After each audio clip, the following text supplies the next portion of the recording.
Hi everyone, welcome back to the channel.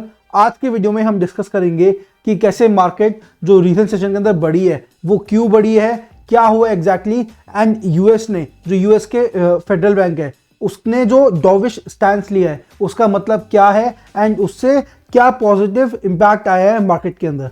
देखो simple है, मैंने भी जब न्यूज़ पढ़ी एकदम से मैं भी कि क्या होता है, टू बी वेरी ऑनेस्ट मुझे भी कुछ चीज़ें नहीं पता, तो मैंने देखा तो उसमें पता लगा दो तरीके के फेडरल बैंक के मेन फेडरल बैंक आपको पता है, मैं बताया था, चलो फिर भी फेडरल बैंक यूएस का आरबीआई है। सिंपल, जैसे इंडिया का सेंट्रल बैंक आरबीआई है, रिजर्व बैंक ऑफ इंडिया, वैसे ही वहाँ का सेंट्रल बैंक जो सारी मनी सप्लाई वगैरह सब कुछ देखता है वहाँ का फेडरल बैंक है। तो यूएस की मार्केट में जो भी होता है उसका इम्पैक्ट इंडिया की मार्केट में भी आता है।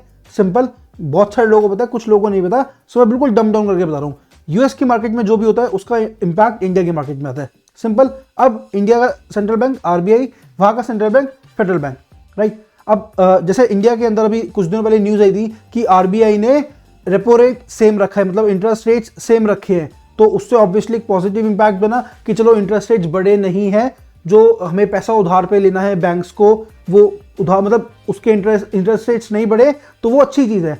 सिमिलरली अभी फेडरल बैंक ने भी क्या करा कि डॉविश स्टैंस रखा। दो तरीके के वो स्टैंस रखते हैं, या तो डॉविश स्टैंस या फिर हॉकिश स्टैंस।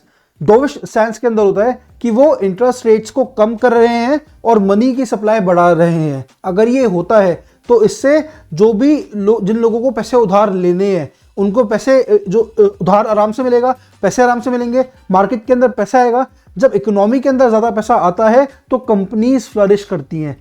तो ये तो हो गया डॉविश स्टैंस। हॉकिश स्टैंस होता है इसका वाइस वर्सा, कि जिसके अंदर बैंक इंटरेस्ट रेट्स को बढ़ा देता है और मनी की सप्लाई कम कर देता है, उससे इकोनॉमी में पैसा कम पहुंचता है एंड अल्टीमेटली उससे जितनी भी कंपनीज हैं, क्योंकि उनको तो कॉन्टिन्यूसली फंडिंग चाहिए ना, लेकिन अगर इंटरेस्ट रेट्स बढ़ेंगे तो उनकी फंडिंग कम हो जाती है, जिसकी वजह से उनको एक्सपेंसेस कम करने पड़ते हैं। जो भी आपने कुछ टाइम पहले देखा भी होगा, इतने एम्प्लॉयज़ को निकालना पड़ा, तो उसका रीज़न यही था। अब क्योंकि उनका स्टैंस डोविश है तो उससे इंडिया के स्टॉक मार्केट पे काफ़ी इंपैक्ट आया है। एंड आज की वीडियो में, सॉरी ये बहुत लंबा हो गया, बट आज की वीडियो में हम डिस्कस करेंगे कि कौन से ऐसे स्टॉक्स हैं जिनको सबसे ज़्यादा इंपैक्ट देखने को मिला एंड आने वाले कुछ दिनों में मार्केट किस तरीके से हो सकती है। सबसे पहले मैस्टेक लिमिटेड। मैस्टेक लिमिटेड का शेयर लास्ट सेशन के अंदर 7% बढ़ गया, क्योंकि जिस तरीके से ये एकदम से डॉविश स्टैंस की न्यूज़ आई उससे एक पॉजिटिव सेंटिमेंट बना एंड जितने भी आईटी सेक्टर के स्टॉक्स हैं वो अलग ही लेवल पे पहुंच गए, क्योंकि अब दिख गया ना भाई पैसा मिलने वाला है, कंपनीज ग्रो होने वाली हैं, तो आईटी सेक्टर के स्टॉक्स अलग ही लेवल पे पहुंच गए। एंड अब इसमें ये भी बोल रहे हैं कि जितनी उम्मीद थी कि जितनी जल्दी सेक्टर्स रिकवर करेंगे उससे ज़्यादा और उससे जल्दी ये सेक्टर्स रिकवर कर सकते हैं। तो इट इज बीइंग सेड कि आप थोड़ा सा आईटी सेक्टर्स को लेके ऑप्टिमिस्टिक हो सकते हो। नेक्स्ट है फ्यूजन माइक्रोफाइनेंस लिमिटेड। इसका शेयर लास्ट सेशन के अंदर 6% बढ़ गया, क्योंकि एक प्राइवेट इक्विटी फर्म है वॉरबर्ग पिंकस, इन्होंने इसकी ऑलमोस्ट 10% इक्विटी को सेल करा एट 599 रुपीज पर शेयर। आज जब ये शेयर ओपन अप हुआ था तब ये 594 के आसपास था, तो 599 रुपीज पे उसको बेचा, तो उससे एक सेंटीमेंट पॉजिटिव बना कि ओके महंगा बेचा है, जिससे शेयर 6% बढ़ गया। 6% पे तो क्लोज हुआ है, बड़ा तो और भी ज्यादा था, 603 रुपए तक पे चला गया था, तो इससे शेयर इतना बढ़ गया एंड अल्टीमेटली 6% एक दिन के अंदर ग्रोथ हो गई। नेक्स्ट है HDFC life insurance company limited. इसका शेयर लास्ट सेशन के अंदर 2% गिर गया, क्योंकि आईआरडीएआई ने एक नया कंसल्टेशन पेपर निकाला एंड उसके अंदर उन्होंने प्रपोज करा कि जो भी इस इंश्योरर के नॉन पार प्रोडक्ट्स हैं, नॉन पार मतलब नॉन पार्टिसिपेटिंग प्रोडक्ट्स हैं, ये क्या होते हैं कि जो प्रोडक्ट्स कंपनी के प्रॉफिट में पार्टिसिपेट नहीं कर रहे। मान लो कि कोई ऐसी पॉलिसी है, या मोस्टली पॉलिसी जो आपने सुनी होगी वो यही होती है कि जिसके अंदर जिसने भी पॉलिसी कराई है उसको कंपनी के प्रॉफिट से, जो भी इंश्योरेंस कंपनी है उसके प्रॉफिट से कोई मतलब नहीं है कि कंपनी की परफॉर्मेंस अच्छी रही तो उनको भी कुछ डिविडेंड या बोनस कुछ मिलेगा। अगर उससे कोई मतलब ही नहीं है उसको बोलते हैं नॉन पार प्रोडक्ट्स। ओके, तो आईआरडीआई ने बोला कि जो भी नॉन पार प्रोडक्ट्स हैं उस पे जो सरेंडर वैल्यू है वो बढ़ाई जाए। सिंपल, ये उनका कंसल्टेशन पेपर है। अब सरेंडर वैल्यू आपको पता है क्या होता है कि अगर मैच्योरिटी से पहले किसी भी पॉलिसी को हम अगर बंद कर रहे हैं तो उस वक्त जो पैसे मिलते हैं वो थी सरेंडर वैल्यू।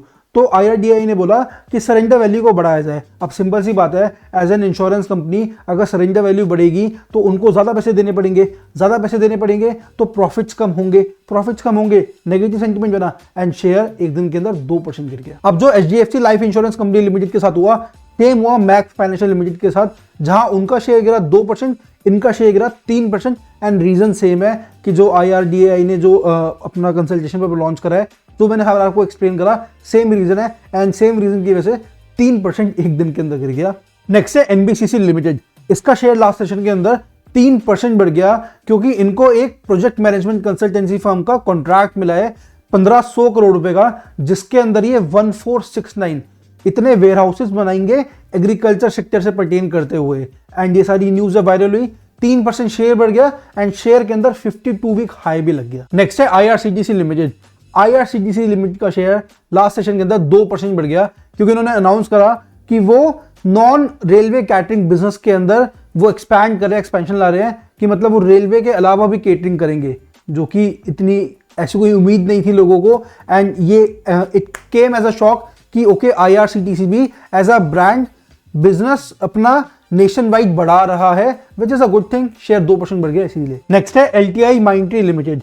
इसका शेयर लास्ट सेशन के अंदर 3.7% बढ़ गया, क्योंकि जैसे ही न्यूज वायरल हुई कि फेड ने अनाउंस करा है कि जो उनका गोल है कि 2% पे इन्फ्लेशन का रेट आ जाएगा, वो जितना उन्होंने सोचा था जब पहुंचेगा उससे भी जल्दी आने की उम्मीद है, जिसकी वजह से सेंटिमेंट पॉजिटिव बना एंड इसका शेयर लास्ट सेशन के अंदर 3.7% बढ़ गया। सेम हुआ HCL टेक लिमिटेड के साथ। इसका शेयर भी लास्ट सेशन के अंदर 3.2% बढ़ गया, कि ओवरऑल जो मैंने सबसे पहले बताया था कि IT सेक्टर तो बढ़ेगा, तो वही इंपैक्ट आया कि ओवरऑल सबने काफी प्रेस करा फेड का डिसीजन कि इंटरेस्ट रेट्स को उन्होंने नहीं बढ़ाया, कम कर दिया।